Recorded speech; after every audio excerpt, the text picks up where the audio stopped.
J'ai lu un post récemment, il disait en gros, si tu sais faire 2 plus 2, tu peux faire 100K par mois. On atteint ici un niveau affligeant de simplification. Bon, tu me diras, ça fait vendre. Mais on va souffler 2 secondes. Ok. Et il ajoutait dans ce post, l'intelligence est surestimée. Ce qui compte, c'est d'agir, pas de réfléchir. Attends, quoi? Faut-il vraiment être con pour réussir?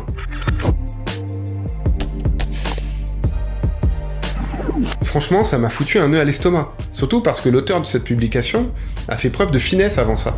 Bon, faisons les choses dans l'ordre. Déjà, j'ai appelé l'auteur à éviter de faire la promotion de la médiocrité, sans amener un peu de nuance, pour éviter de culpabiliser davantage ceux qui ont un cerveau et qui veulent s'en servir. Par contre, on peut pointer du doigt le perfectionnisme, le manque de confiance en soi ou d'estime personnelle par exemple, qui font bien plus de ravages que l'intelligence dans le monde de l'entrepreneuriat. Mais c'est moins vendeur, je l'avoue. Ensuite, j'ai réagi fermement, et j'en fais une vidéo, c'est dire, parce que ça touche 2 choses chez moi. La première, c'est que d'un côté, je crois qu'effectivement il a raison.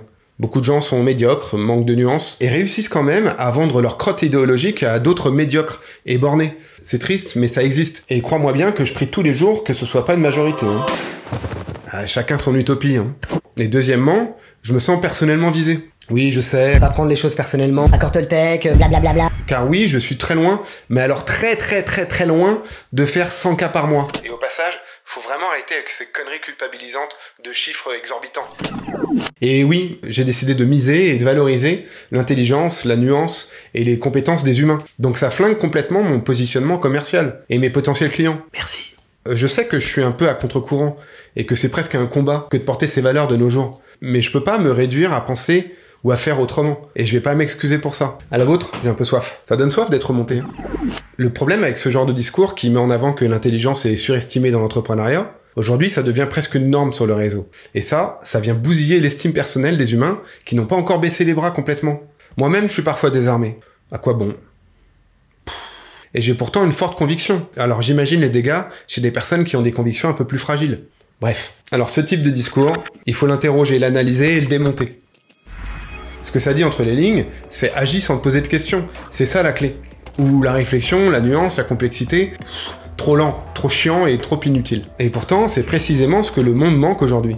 De personnes capables de penser, d'agir et d'inspirer. On n'a pas besoin de plus d'automates binaires pour des business décérébrés. On a besoin de gens conscients, ancrés, alignés, stratèges et humains. Ma réaction, c'est ça, refuser la médiocratie. Ce genre de message viral, il flatte une forme de paresse mentale.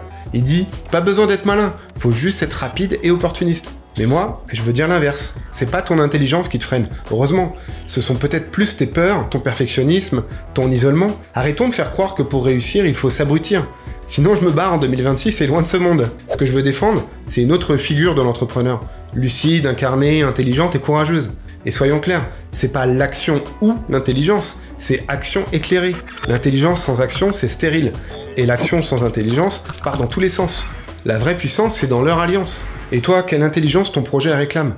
Parce que je fais partie de ceux qui pensent qu'il n'y a pas qu'une seule forme d'intelligence. Et il y en a plusieurs, comme par exemple l'intelligence stratégique, pour suivre une vision à long terme. L'intelligence émotionnelle, pour ne pas tout saboter dès qu'un doute émerge. L'intelligence relationnelle, pour créer un réseau qui t'élève. L'intelligence narrative, pour incarner une parole qui touche. Ou l'intelligence intuitive, pour sentir ce qui est mûr, sans avoir de preuves visibles, ou encore l'intelligence d'exécution, pour lancer même si tout n'est pas prêt. Et parfois, c'est pas que tu es bloqué, c'est juste que l'intelligence dominante que tu actives n'est pas celle qu'il te faut maintenant. Tu mentalises tout? Tu manques peut-être d'intelligence d'exécution. Pour faire, tu es dans une forme de créativité permanente? Il te manque peut-être l'intelligence stratégique, pour trancher. Tu baignes dans l'idéalisme? Il te faut peut-être une dose d'intelligence relationnelle, pour vendre. Et arrête de croire que réfléchir trop c'est une tare, c'est un don, s'il est canalisé bien sûr.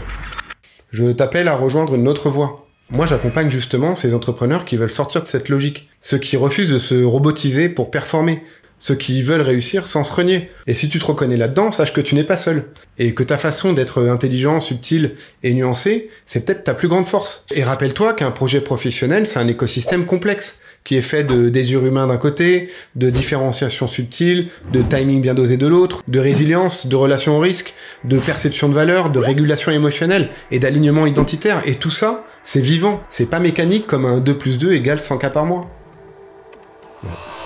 Attends, 2 plus 2 égale 100... Mais mathématiquement, c'est pas bon, ça.